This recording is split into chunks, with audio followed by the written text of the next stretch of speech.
हरे कृष्ण। प्यारे भक्तों, आपको मेरा प्यार भरा राधे राधे।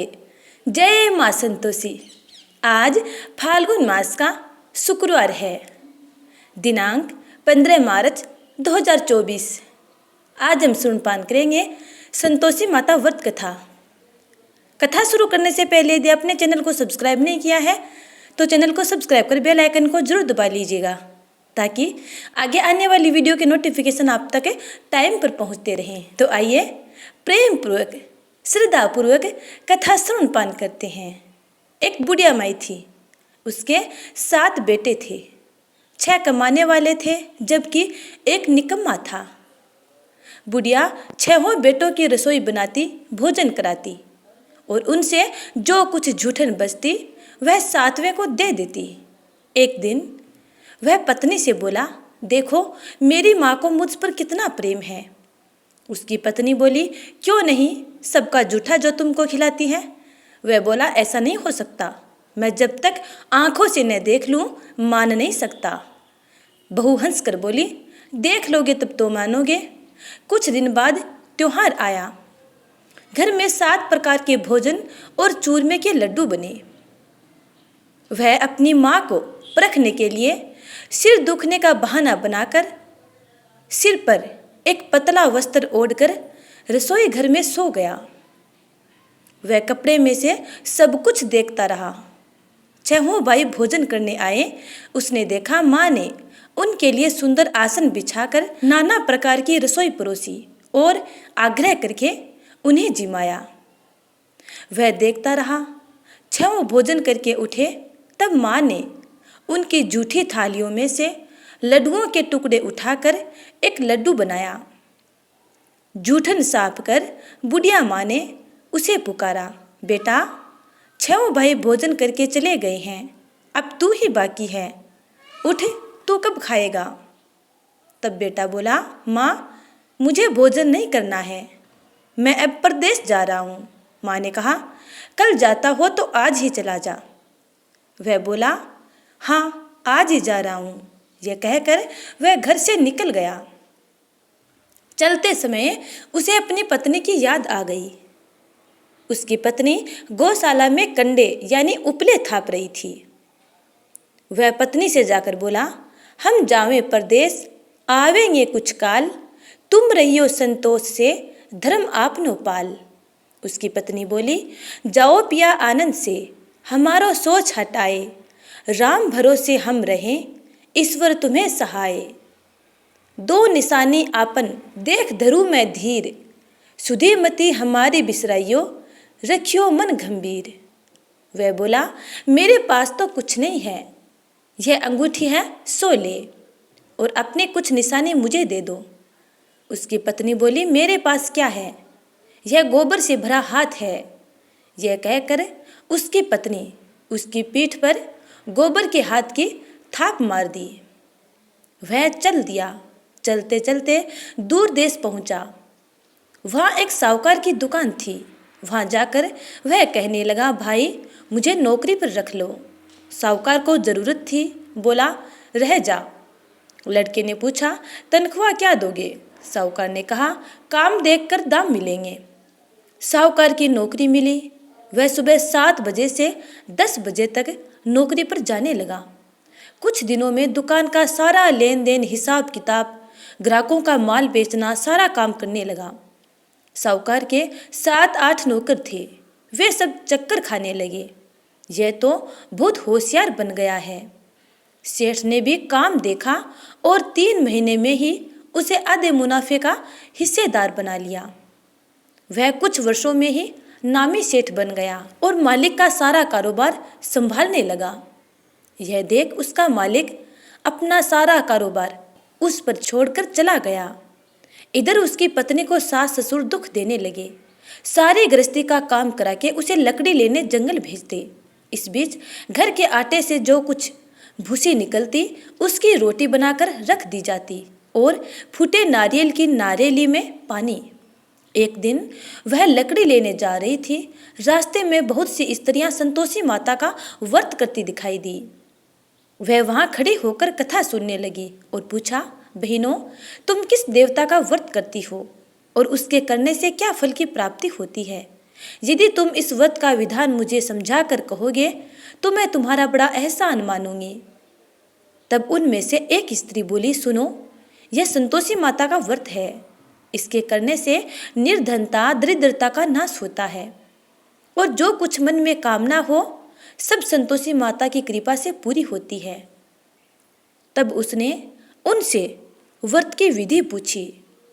वह भक्ति ने स्त्री बोली, 1.25 आने का गुड़ चना लेना, इच्छा हो तो 5.25 आने का लेना या 1.25 रुपये का भी सहूलियत के अनुसार लाना। बिना परेशानी और श्रद्धा व प्रेम से जितना भी बन पड़े सवाया मात्रा में लेना। प्रत्येक शुक्रवार को निराहार रहकर कथा सुनना। इसके बीच कर्म टूटे नहीं, लगातार नियम का पालन करना।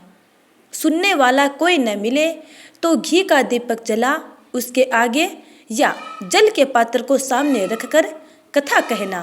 जब तक कार्य सिद्ध न हो नियम का पालन करते रहना और कार्य सिद्ध हो जाने पर व्रत का उद्यापन करना। 3 मास में माता संतोषी फल पूरा प्रदान करती है। यदि किसी के ग्रह भी खोटे हों तो भी माता वर्ष भर में कार्य सिद्ध करती है। फल सिद्ध होने पर उद्यापन करना चाहिए, बीच में नहीं। उद्यापन में 2.5 सेर आटे का खाजा तथा इसी परिमाण से खीर तथा चने का साग करना। 8 लड़कों को भोजन कराना, जहाँ तक मिले देवर जेठ भाई बंधु के हो, न मिले तो रिश्तेदारों और पास पड़ोसियों को बुलाना। उन्हें भोजन करा यथाशक्ति दक्षिणा दे। माता का नियम पूरा करना। उस दिन घर में खटाई न खाना। यह सुन बुढ़िया के लड़के की बहू वहाँ से चल दी। रास्ते में लकड़ी के बोझ को बेच दिया और उन पैसों से गुड़ चना ले माता के व्रत की तैयारी कर आगे चली और सामने मंदिर देखकर पूछने लगी, यह मंदिर किसका है? तब सब कहने लगे, संतोषी माता का मंदिर है। यह सुनकर माता के मंदिर में जाकर वह चरणों में लौटने लगी। दीन हो विनती करने लगी, माँ, मैं निपट अज्ञानी हूँ, व्रत के कुछ भी नियम नहीं जानती। मैं दुखी हूँ। हे माता, जगत जननी, मेरा दुख दूर कर, मैं तेरी शरण में हूँ। माता को दया आई। एक शुक्रवार बीता कि दूसरे को उसके पति का पत्र आया और तीसरे शुक्रवार को उसका भेजा हुआ पैसा आ पहुंचा। यह देख जेठ जेठानी मुंह सिकोड़ने लगे। लड़के ताने देने लगे। काकी के पास पत्र आने लगे हैं, रुपया आने लगा, अब तो काकी की खातिर बढ़ेगी। बेचारी सरलता से कहती, भैया, कागज आवे रुपया आवे, हम सबके लिए अच्छा है। ऐसा कहकर आंखों में आंसू भरकर संतोषी माता के मंदिर में आ मातेश्वरी के चरणों में गिरकर रोने लगी। माँ, मैंने तुमसे पैसा कब मांगा है? मुझे पैसे से क्या काम है? मुझे तो अपने सुहाग से काम है। मैं तो अपने स्वामी के दर्शन मांगती हूँ। तब माता ने प्रसन्न होकर कहा, जा बेटी, तेरा स्वामी आएगा। यह सुनकर खुशी से बावली होकर घर में जाकर वह काम करने लगी। अब संतोषी माँ ने विचार किया, इस भोली पुत्री को मैंने कह तो दिया कि तेरा पति आएगा, लेकिन कैसे? वह तो इसे सौपन में भी याद नहीं करता। उसे याद दिलाने के लिए मुझे ही जाना पड़ेगा। इस तरह माताजी उस बुढ़िया के बेटे के पास जाकर उसके सौपन में प्रकट होकर कहने लगी, साहूकार के बेटे सो रहा है या जागता है? वह कहने लगा, माता, सोता भी नहीं हूँ, जागता भी नहीं हूँ, कहो क्या आज्ञा है? माँ कहने लगी, तेरे घर बार है या नहीं? वह बोला, मेरे पास सब कुछ है, माँ है, बाप है, बहू है, क्या कमी है? माँ बोली, भोले पुत्र, तेरी बहू घोर कष्ट उठा रही है। तेरे माँ बाप उसे परेशानी दे रहे हैं। वह तेरे लिए तरस रही है, तू उसकी सुध ले। वह बोला, हाँ माताजी, यह तो मालूम है, परंतु जाऊं तो कैसे? परदेश की बात है, लेन देन का कोई हिसाब नहीं, कोई जाने का रास्ता नहीं आता, कैसे चला जाऊं?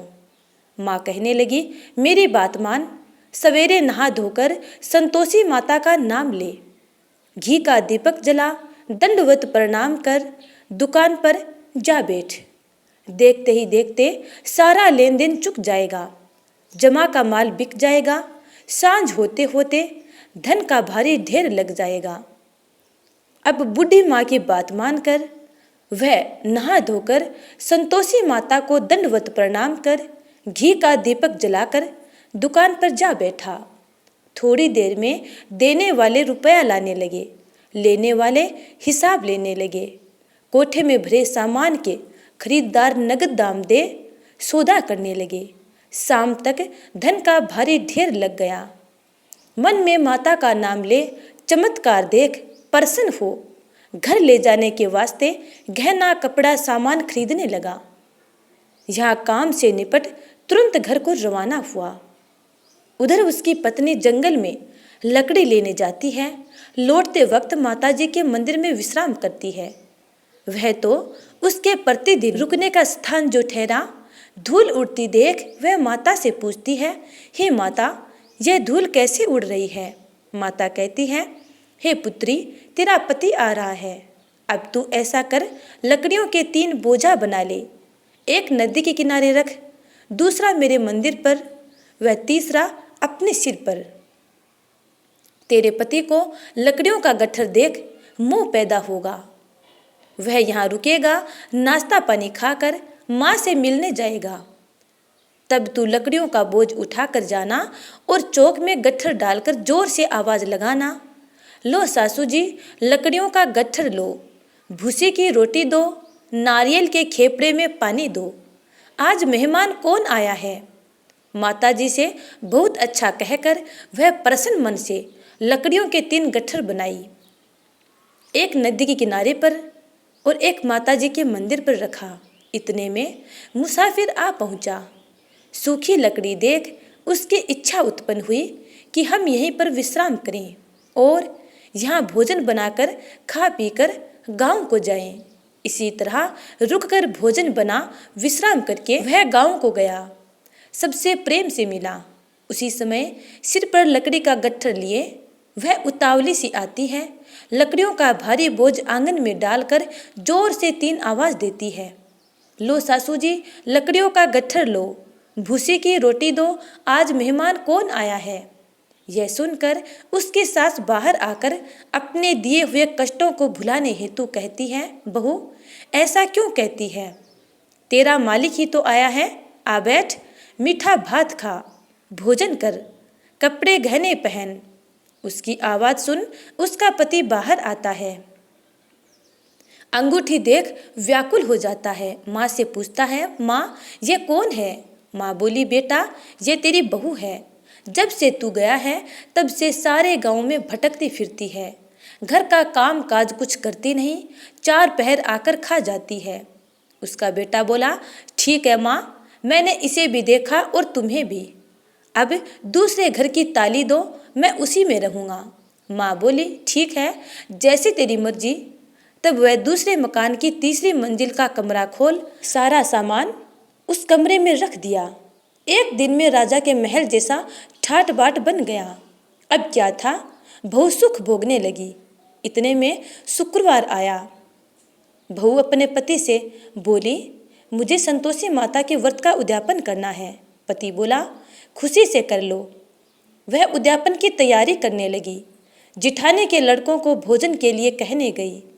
उन्होंने मंजूर किया, परंतु पीछे से जिठानी ने अपने बच्चों को सिखाया, देखो, भोजन के समय खट्टाई मांगना, जिससे उसका उद्यापन पूरा न हो। लड़के जीमने आए, खीर खाना पेट भर खाया, परंतु बाद में खाते ही कहने लगे, हमें खटाई दो, खीर खाना हमको नहीं भाता, देखकर अरुचि होती है। वह कहने लगी, भाई, खटाई किसी को नहीं दी जाएगी, ये तो संतोषी माता का प्रसाद है। लड़के उठ खड़े हुए, बोले, पैसा लाओ। भोली बहू कुछ जानती नहीं थी, उन्हें पैसे दे दिए। लड़के उसी समय हट करके इमली खटाई ले आए और खाने लगे। यह देखकर बहू पर माताजी ने कोप किया। राजा के दूत उसके पति को पकड़कर ले गए। जेठ जेठानी मन माने वचन कहने लगे, लूट लूट कर धन इकट्ठा कर लाया है, अब सब मालूम पड़ जाएगा जब जेल की मार खाएगा। बहू से यह सब सहन नहीं हुआ। रोती हुई माता जी के मंदिर गई, कहने लगी, हे माता, तुमने क्या किया?